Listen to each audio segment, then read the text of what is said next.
महाराष्ट्र की राज्यसभा सांसद शिवसेना उद्धव गुट की नेता प्रियंका चतुर्वेदी अयोध्या पहुंची। रामलला और हनुमानगढ़ी के दर्शन पूजन किए। इस दौरान केंद्र सरकार पर जमकर हमला बोला। प्रियंका चतुर्वेदी ने राम जन्मभूमि हनुमानगढ़ी में दर्शन पूजन कर खुद को सौभाग्यशाली बताया। भगवान राम की लला की कृपा देश और लोकतंत्र पर बनी रहे। अयोध्या की धरती से प्रियंका चतुर्वेदी सत्ता पक्ष पर जमकर निशाना साधा। कानून संशोधन को लोकतंत्र के खिलाफ साजिश बताया।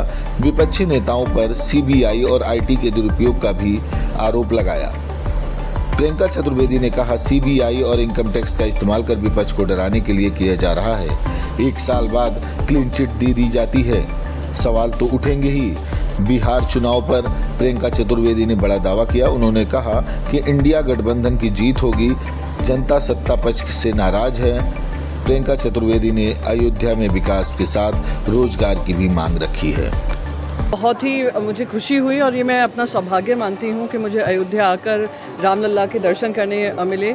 हनुमानगढ़ी में दूसरी तीसरी बार आई हूँ तो वहाँ से भी आशीर्वाद मिला है। मैं अपना सौभाग्य समझती हूँ और उम्मीद करती हूँ आने वाले समय में भगवान श्री राम, भगवान श्री हनुमान हम सभी की रक्षा करेंगे और देश में जो भी प्रगति उन्नति के लिए काम होता है, काम काज होता है, वो जनता का विश्वास बना रहेगा और करते रहेंगे और भगवान अपना आशीर्वाद बनाए रखेंगे।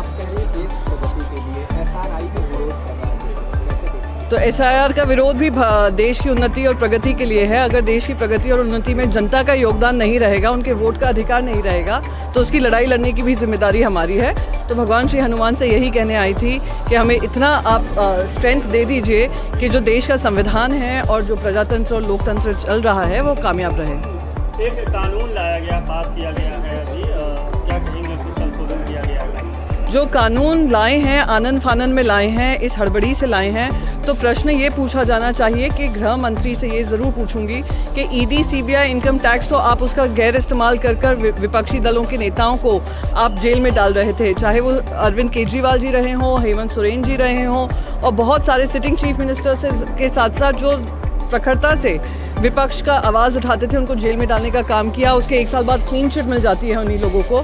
तो सवाल यही उठता है ये किस मंशा से लाया गया है, उसका दुरुपयोग होगा और प्रजातंत्र के खिलाफ होगा। इसकी लड़ाई हम लड़ रहे हैं। मैं एक और चीज़ कहूँ, हम सब चाहते हैं कि राजनीति में स्वच्छता है, जो राजनेता हों वो भी स्वच्छ रहें, पर ये जिस मकसद से लाया जा रहा है वो डेमोक्रेसी को ख़त्म करने का और अपनी सरकार पे काबिज करने का इनके ये एक और मैं मानती हूँ कि स्टेप है।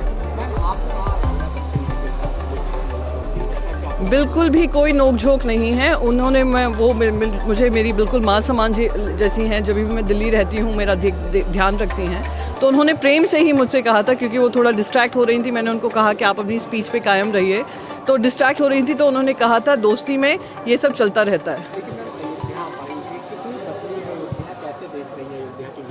मैं अयोध्या में विकास और बना रहे, जनता को विश्वास मैं मानती हूँ, जनता का विश्वास जीतने के लिए मंदिर से के साथ साथ हाथ में रोज़गार होना चाहिए, उस ध्यान में लगे रहें। किसी तरीके का ध्रुवीकरण, ये सब जो हिंदू धर्म में नहीं माना जाता है पर करने की कोशिश की जा रही है, वो बंद हो। बस यही मैं अयोध्या से अपेक्षा है। और अयोध्या ऐसी नगरी है, प्रेम की नगरी है, भगवान श्री राम की नगरी है, उसमें आकर भाव विभोर हो।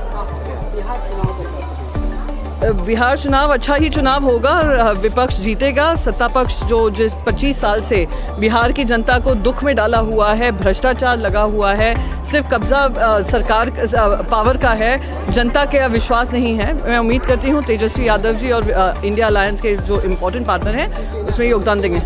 हमारा योगदान यही होगा जो तेजस्वी यादव जी को जिस तरीके से हम मदद कर पाएँ, आरजेडी की मदद कर पाएँ, हम सब एकजुट होकर करते रहें।